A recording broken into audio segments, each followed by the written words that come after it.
Hello everyone, welcome to NEET chemistry 180।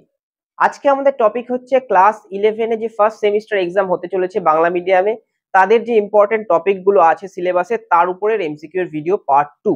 এর আগে আমি পার্ট 1 এর ভিডিও দিয়ে দিয়েছি, যেখানে আমরা গোটা সিলেবাসটা কভার করার চেষ্টা করেছি। শুধু তাই নয়, তোমাদের যে সেমিস্টার এক্সাম হবে তার জন্য আমি একটা আলাদা প্লেলিস্ট বানিয়ে সেখানে প্রত্যেকটা চ্যাপ্টারের উপরে এমসিকিউ ভিডিও আপলোড করেছি।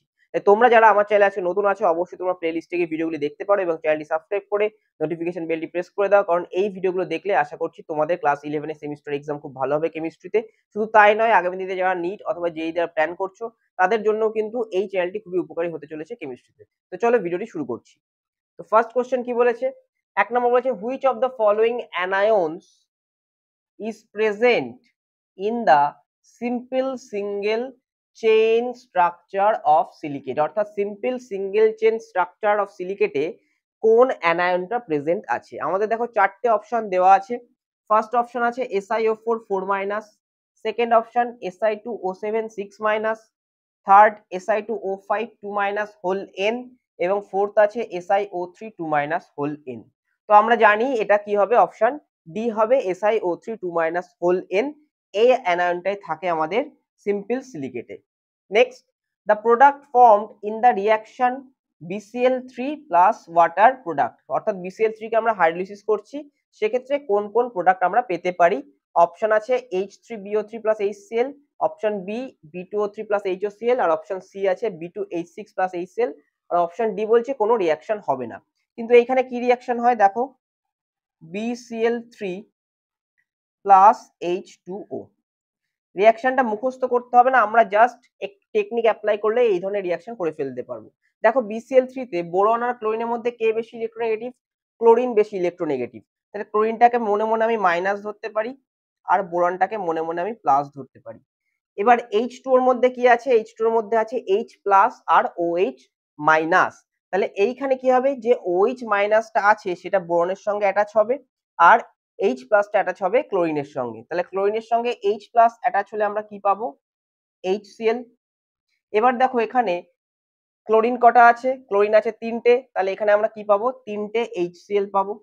আর OH যদি এর সঙ্গে অ্যাটাচ হয় বোরনের সঙ্গে, বোরনের ভ্যালেন্সি কত? যোজ্যতা 3, তাহলে BOH হোল 3 অথবা H3BO3 আমরা লিখতে পারি, H3BO3। তাহলে তিনটে অক্সিজেন আছে, তাহলে এখানে কি হবে? তিনটে ওয়াটার হয়ে যাবে।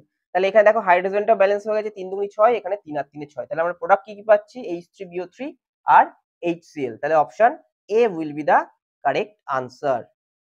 Next, boric acid is heated to red hot gives. অর্থাৎ বোরিক অ্যাসিডকে যদি আমরা হিট করি তাহলে কি পেতে পারি। দেখো H3BO3, এটাকে হিট করলে আমরা ফার্স্টে কি পাবো? ফার্স্টে পাবো আমরা HBO2, তারপরে আমরা হিট করলে কি পাবো?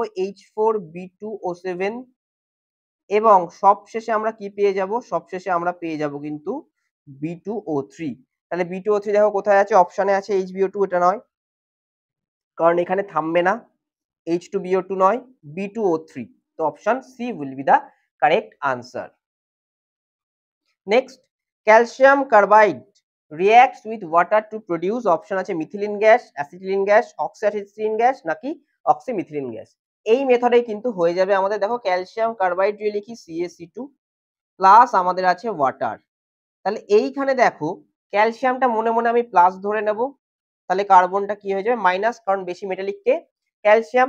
আর মাইনাসটা কি? কার্বন, মোর নন মেটালিক। এখানে কি আছে? H প্লাস আর OH মাইনাস। তাহলে OH মাইনাস আসবে ক্যালসিয়ামের সঙ্গে এবং তৈরি করবে CaOH হোল 2, আর হাইড্রোজেন যাবে কার্বনের সঙ্গে, তাহলে তৈরি হয়ে যাবে C2H2। তাহলে এখানে ব্যালেন্স করতে গেলে দেখো দুটো অক্সিজেন, তাহলে এই হচ্ছে 2। এই গ্যাসটার নাম কি? এই গ্যাসটার নাম হচ্ছে অ্যাসিটিলিন গ্যাস বা ইথাইন গ্যাস। সুতরাং এই সহজ মেথডে কিন্তু আমরা করে ফেলতে পারবো। তাহলে option B will be the correct answer. তাহলে বুঝতে পারছো আমরা রিঅ্যাকশন গুলো কিন্তু মুখস্থ না করেও মনে মনে কিছু প্লাস মাইনাস ধরে, সব রিঅ্যাকশন হবে না, ম্যাক্সিমাম অ্যামাউন্ট অফ রিঅ্যাকশন কিন্তু আমরা করে ফেলতে পারবো। এরপরে আমি আরো কিছু তোমাদের এমসিকিউ করাচ্ছি তোমাদের সিলেবাসের উপরে। আমরা পরের কিছু এমসিকিউ দেখে নেব বাকি চ্যাপ্টার গুলো থেকে।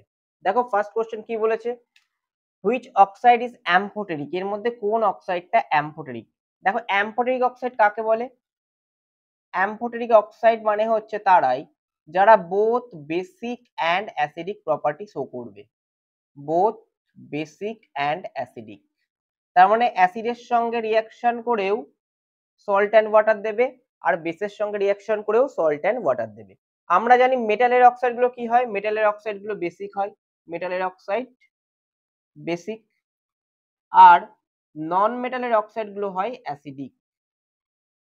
তাহলে এইখানে দেখো সোডিয়াম অক্সাইড হাইলি মেটালিক, কারণ গ্রুপ 1 এ আছে অ্যালকালি মেটাল, তাহলে এর অক্সাইডটা অবশ্যই কি হবে আমাদের বেসিক হবে, এই অক্সাইডটা আমাদের কি হবে বেসিক।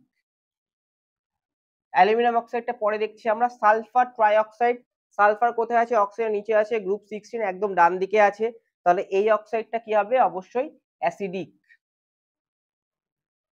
নেক্সট ফসফরাস পেন্টঅক্সাইড, নাইট্রোজেনের নিচে আছে, ফসফরাস নন মেটাল, এটাও হবে আমাদের অ্যাসিডিক। কিন্তু অ্যালুমিনিয়াম অক্সাইড এটা কিন্তু আমাদের হবে কি অ্যাম্ফোটেরিক। আরো কিছু যদি এক্সাম্পল বলে দিই তোমাদের, zinc oxide, lead oxide, tin oxide, এগুলো সবই কিন্তু অ্যাম্ফোটেরিক অক্সাইডের example. So option B will be the correct answer. Next, which one is the correct order for the size of carbon, nitrogen, phosphorus and sulfur? অর্থাৎ carbon, nitrogen, phosphorus আর সালফারের size কি হবে? আমরা জানি across the period, অর্থাৎ বাদিক থেকে ডান দিকে যখন যাই পিরিয়ডের, তখন কি হয় সাইজ কমে যায়, এবং উপর থেকে নিচে আসলে সাইজ ডাউন দ্য গ্রুপ বাড়ে। তাহলে এদের রিলেটিভ পজিশনটা যদি আমি দেখি, তাহলে ফার্স্টে আমি লিখবো কি গ্রুপ 14, সেখানে কি আছে কার্বন আছে। গ্রুপ 15 এর কে দিয়েছে, গ্রুপ 15 কে দিয়েছে নাইট্রোজেন একই পিরিয়ডে, আর নাইট্রোজেন নিচে আছে ফসফরাস। গ্রুপ 16 এ এখানে অক্সিজেন ফাঁকা, তাহলে এখানে সালফার। এবার দেখো পিরিয়ড 2 এটা, আর এটা হচ্ছে পিরিয়ড 3। স্বাভাবিকভাবে পিরিয়ড 3 এলিমেন্টস গুলো কি হবে বড় হবে কম্পেয়ার টু পিরিয়ড 2, কারণ পিরিয়ড 3 তে শেল কটা আছে, শেল এখানে 3টে আছে, এখানে শেল 2টো আছে, তাহলে এরা দুজন কি হবে এদের দুজনের থেকে বড় হবে। তাহলে সালফার আর ফসফরাস অবশ্যই বড় হবে বাকিদের থেকে। এবার যদি আমি দেখি সালফার আর ফসফরাসের মধ্যে কে বড় হবে, দেখো ফসফরাসের ডান দিকে সালফার আছে, তাহলে সালফার কি হবে ছোট হবে, তাহলে হাইয়েস্ট কে হবে ফসফরাস, এবং তারপরে কে আসবে সালফার। একই রকম ভাবে কার্বন আর নাইট্রোজেনের মধ্যে কে আছে ডান দিকে, নাইট্রোজেন ডান দিকে আছে, তাহলে নাইট্রোজেন ছোট হবে, তাহলে এখানে কে আসবে কার্বন, আর এখানে আসবে আমাদের নাইট্রোজেন। তাহলে নাইট্রোজেন সব থেকে ছোট, তারপরে কার্বন, তারপরে সালফার, এবং সবশেষে আসবে আমাদের ফসফরাস সব থেকে বড়। তাহলে option D will be the correct answer. Next, the correct order of dipole moment is, কার কার বলেছে CH4 NF3 NH3 ওয়াটার। আমি প্রত্যেকের স্ট্রাকচার যদি আঁকি, CH4 কেমন স্ট্রাকচার হয় টেট্রাহেড্রাল, CH4 দেখলাম। এরপরে আমি অ্যামোনিয়া আর NF3 দেখে নেব, দুজনের একই structure.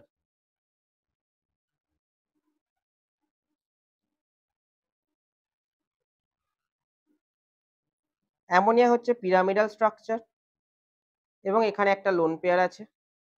NF3 same pyramidal structure এবং একটা লোন পেয়ার আছে। আর বলেছে আমার ওয়াটার, যদি ওয়াটারের ক্ষেত্রে দেখি তাহলে অক্সিজেন, দুটো হাইড্রোজেন থাকবে, এবং এটা কি স্ট্রাকচার ভি শেপ অথবা বেন স্ট্রাকচার। এখানে দেখো এটা টেট্রাহেড্রাল মলিকুল, কোনো লোন পেয়ার নেই, এখানে অবশ্যই জিরো আসবে। কেন, হাইড্রোজেন থেকে কার্বনের দিকে যাবে, এই হাইড্রোজেন থেকে কার্বনের দিকে, এই হাইড্রোজেন থেকে কার্বনের দিকে, এবং উপরেরটা হাইড্রোজেন থেকে কার্বনের দিকে। তাহলে নিচের তিনটে রেজাল্ট্যান্ট উপরে পাবো, উপরেরটা রেজাল্ট্যান্ট নিচে পাবো, তাহলে এখানে মিউ কত পাবো জিরো। তাহলে সব থেকে লোয়েস্ট কে হবে মিথেন, তাহলে মিথেন সব থেকে লোয়েস্ট, অপশন এটাই কিন্তু হয়ে যাওয়ার কথা। তবুও বাকিগুলো আমরা দেখে নেব। দেখো এখানে কি হবে হাইড্রোজেন থেকে নাইট্রোজেন, কারণ নাইট্রোজেন ইজ মোর ইলেকট্রোনেগেটিভ, আর নাইট্রোজেন থেকে লোন পেয়ার, সো রেজাল্ট্যান্ট আমরা উপরে একটা পাবো। কিন্তু এখানে যদি দেখি ফ্লুরিন ইজ মোর ইলেকট্রোনেগেটিভ, এবং নাইট্রোজেন ফ্লুরিনের থেকে বেশি ইলেকট্রোপজিটিভ, তাহলে এই বন্ডে কোন দিকে আসবে নিচে, এই বন্ডের আসবে নিচে, এই বন্ডে আসবে নিচে, তাহলে রেজাল্ট্যান্ট এখানে একটা নিচে পাবো, আর নাইট্রোজেন লোন পেয়ারে একটা উপরে পাবো। এইটা NF বন্ডের, আর এটা N নাইট্রোজেন লোন পেয়ারের সঙ্গে, তাহলে দুটো অপোজিট দিকে আছে কিন্তু সেম ভ্যালু নয়, তাহলে কিছুটা ক্যান্সেল আউট করবে। তাহলে এক্ষেত্রে আমরা বলতে পারি অ্যামোনিয়ার হায়ার হবে কম্পেয়ার টু NF3। এবার ওয়াটারের ক্ষেত্রে কি হবে, ওয়াটারে দেখো হাইড্রোজেন থেকে অক্সিজেন দিকে যাবে, এখানেও হাইড্রোজেন থেকে অক্সিজেন দিকে যাবে, রেজাল্ট্যান্ট উপরে আর লোন পেয়ারের উপরে, তাহলে টোটালটা আমরা উপরে পাবো। এবার প্রশ্ন হচ্ছে এই NH3 থেকে ওয়াটারের বেশি হবে না কম হবে। দেখো এখানে বন্ড অ্যাঙ্গেল কত, এখানে বন্ড অ্যাঙ্গেল হচ্ছে 107 ডিগ্রি, আর এখানে বন্ড অ্যাঙ্গেল কত 104.5 ডিগ্রি। আমরা জানি dipole moment is inversely proportional to bond angle, অর্থাৎ বন্ড অ্যাঙ্গেল যত কমবে ডাইপোল মোমেন্ট তত বেশি হবে। তাহলে এখানে বন্ড অ্যাঙ্গেল কত? 109.5। তাহলে সব থেকে লোয়েস্ট কার হবে? সব থেকে লোয়েস্ট হবে মিথেনের। সব থেকে হাইয়েস্ট কার হবে? সব থেকে হাইয়েস্ট হবে ওয়াটার, কারণ বন্ড অ্যাঙ্গেল এখানে লোয়েস্ট। আর NH3 NF3 এর মধ্যে কার হায়ার হয়? NH3 হায়ার হয় দেন NF3। তাহলে option A will be the correct order. এই ধরনের কোশ্চেন কিন্তু নিট যেই রেসপেক্টও খুবই ইম্পর্টেন্ট, খুবই ডেপথের কোশ্চেন। তোমাদের প্রত্যেকটা স্ট্রাকচার এবং বন্ড অ্যাঙ্গেলের সঙ্গে ডাইপোল মোমেন্টের রিলেশনও জানতে হবে। যদি ভিডিওটি ভালো লাগে তাহলে ভিডিওটি লাইক করো, বন্ধুদের সঙ্গে শেয়ার করো এবং চ্যানেলটি সাবস্ক্রাইব করে নোটিফিকেশন বেলটি প্রেস করতে ভুলো না। আগামী দিনে আমি এই ধরনের আরো ভিডিও নিয়ে আসতে চলেছি। নমস্কার।